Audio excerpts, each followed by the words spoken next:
बंडी संजय जो पाद यात्रा कर रहे, उन्होंने पाद यात्रा करके धूप में जरा सरक गया उन्हें। बंडी संजय उन्होंने धूप में सरक के क्या बात करना समझ में आ रहा, तो उन्हें निज़ाम के बारे में, रजाकर के बारे में बात कर रहा।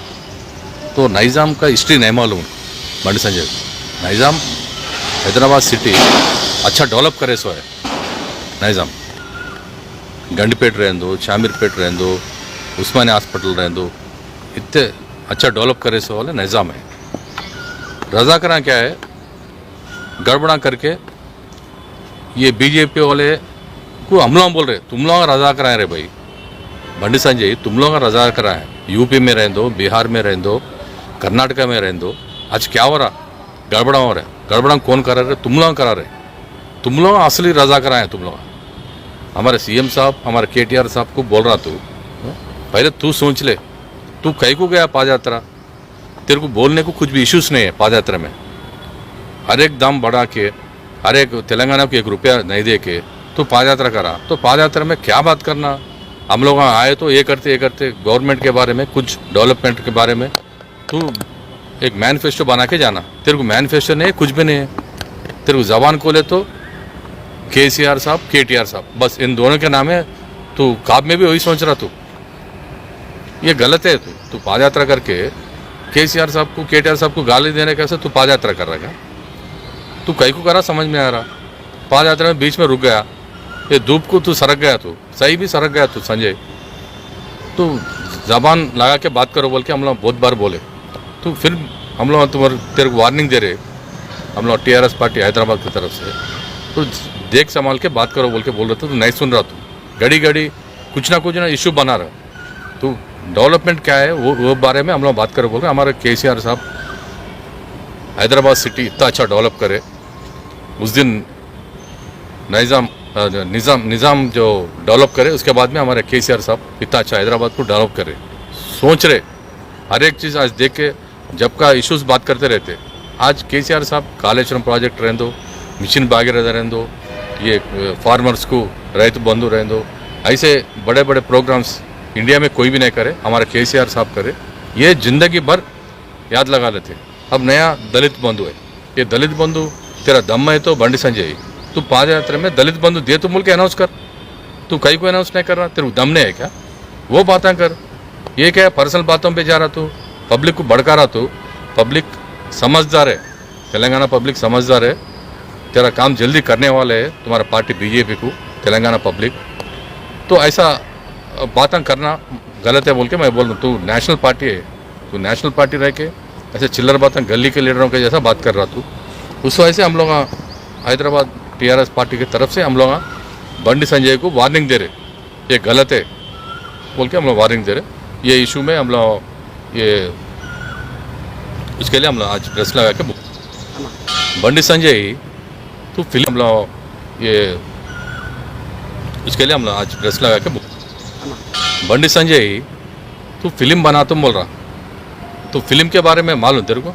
डायरेक्टर कौन है अनाउंस कर, स्टोरी क्या है अनाउंस कर। हम लोग, मैं तो भी प्रोड्यूसर हूँ। अगर मैं फिल्म बनाया तो यहाँ से भाग जाना फिर, समझे? अगर मैं भी तुम्हारा फिल्म बनाया तो ये बात करें तो काश्मीरी फाइल्स वो फिल्म बना था क्या?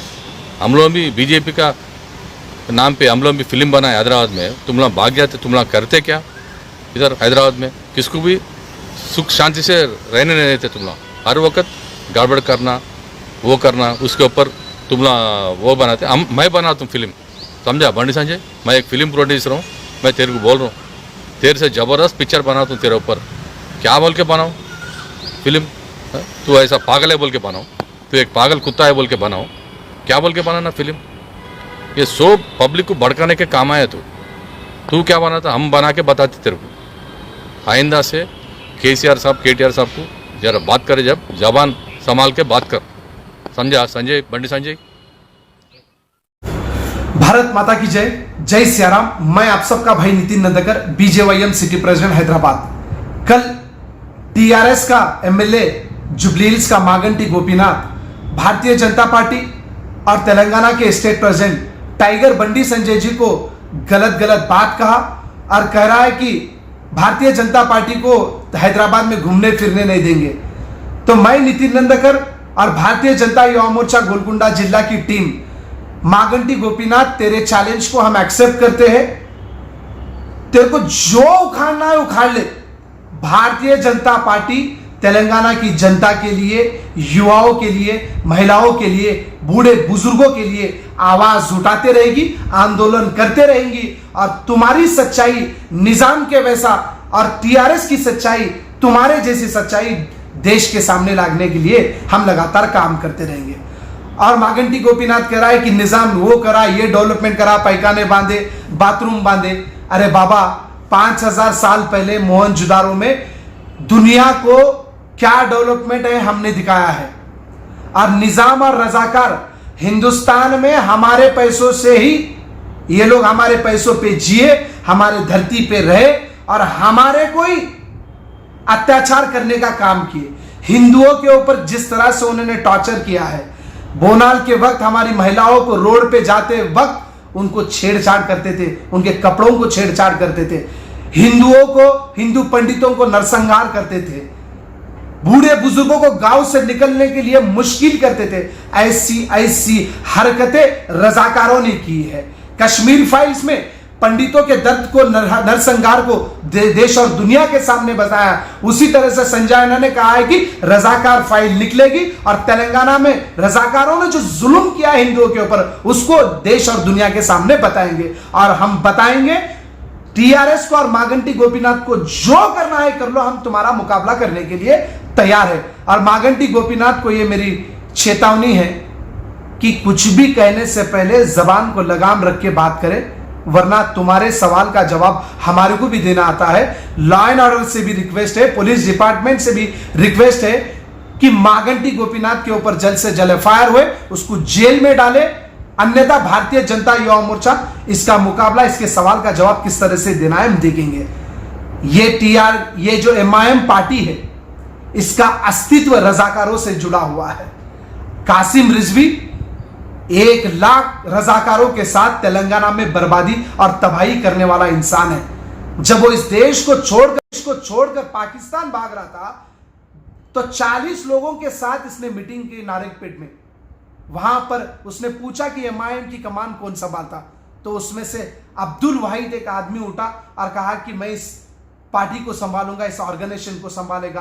अब्दुल वाहिद वही है सलाउद्दीन ओवैसी, उसका बेटा है, उसके बेटे के बेटे अकबरुद्दीन ओवैसी और असुद्दीन ओवैसी है, जिन्होंने 15 मिनट की बात की, देश के आर्मी को धमकी दी और देशद्रोही नारे देने में इनका हाथ रहता है। यही पार्टी रजाकारों की पार्टी है और एमआईएम पार्टी भी वही पार्टी है। ऐसी पार्टी को गोद में रख के काम करने वाली पार्टी टीआरएस पार्टी है। ऐसे नरसंहार तेलंगाना में रजाकारों से होती। वो दौर में कृष्णा एक अखबार आया, उसमें लिखा है जब लोग बैठे थे, हिंदू, सभी हिंदू बैठे थे, तो वहां पर एक महिला आई और पूरे कपड़े खोलकर नंगा हुई पूरे सबके सामने। किसी ने हिम्मत नहीं करी उस महिला से बात करने की। उसमें से एक आदमी उठा और कहा कि बेटी, तुम इस तरह से कपड़े निकाल रही हो, ये तुम्हें शोभा नहीं दिखता, ये बहुत गलत है। तब उस बहन ने कहा, जब मेरे साथ इन रजाकारों ने मुझे झाड़ पर लटका कर पूरा नंगा कर मुझे मारते थे, तब तुम्हारी शर्म और तब तुम लोग कहां गए थे? ऐसी बात उसने कही थी। ऐसे नरसंहार तेलंगाना में रजाकारों द्वारा हुए सो है। मैं मागंटी गोपीनाथ से कहना चाहता हूं, इतिहास नहीं मालूम तो इतिहास को मालूम करो, फिर उसके बाद हमारे पास आओ। जय हिंद, जय सियाराम, जय तेलंगाना।